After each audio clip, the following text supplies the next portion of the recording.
నాటుకోడి చికెన్, నాటుకోడి పులుసు బాగా క్లీన్ చేసి 2-3 సార్లు కడిగి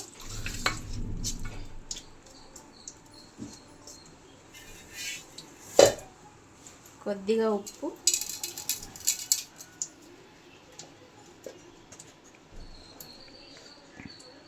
పసుపు, కారం 2-3 స్పూన్లు కారం వేసి ఒక్క విజిల్ వచ్చేంత వరకు ఉడికించాలి. ఇవి గరం మసాలా కొద్దిగా వాటర్ వేసి కొద్దిగా లేతగానే ఉంది కాబట్టి ఒక విజిల్ చాలు. మసాలా కోసం చెక్క, యాలకులు, లవంగాలు, జీలకర్ర, ధనియాలు,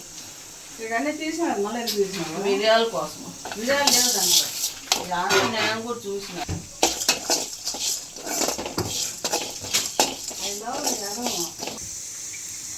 ఫ్రై అయ్యాక కొబ్బరి, జీడిపప్పు కూడా లైట్గా ఫ్రై చేసుకున్నాం.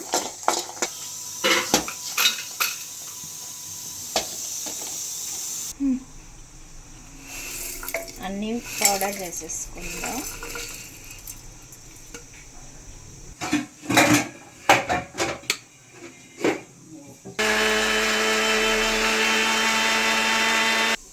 ఈ విధంగా పొడి కొట్టుకొని ఇది పక్కన పెట్టుకొని ఇప్పుడు ఆయిల్ వేసుకొని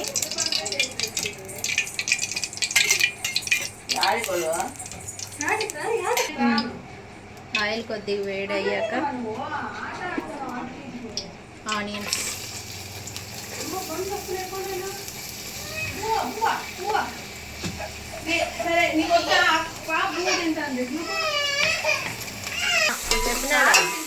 ఆనియన్ కొద్దిగా ఫ్రై అయ్యాక అల్లం పేస్ట్,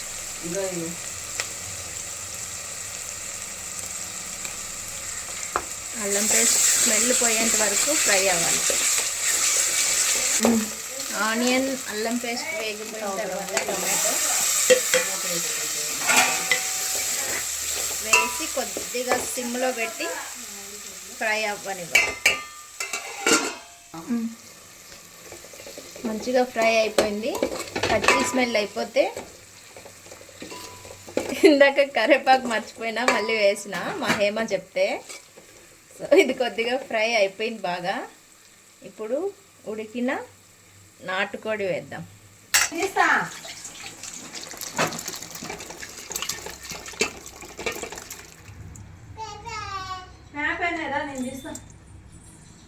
స్టవ్ హైలో పెట్టి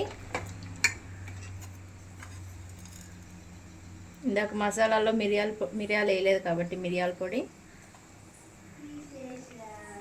మా ఇంట్లో అందరూ మంచిగా కారం తింటారు, కావాలంటే కారం తగ్గించుకోవచ్చు. ఇది ఇందాక చేసిన మసాలా పౌడర్.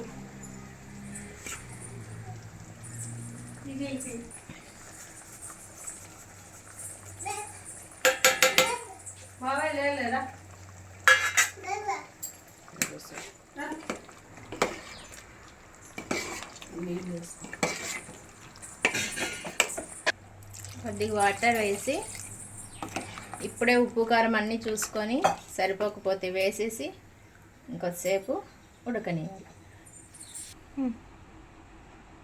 చూడు ఉప్పు సరిపోయిందా?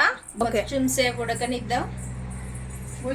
ఆలోపు ఈ స్టవ్ మీద వడలకి ఆయిల్ వేద్దాం.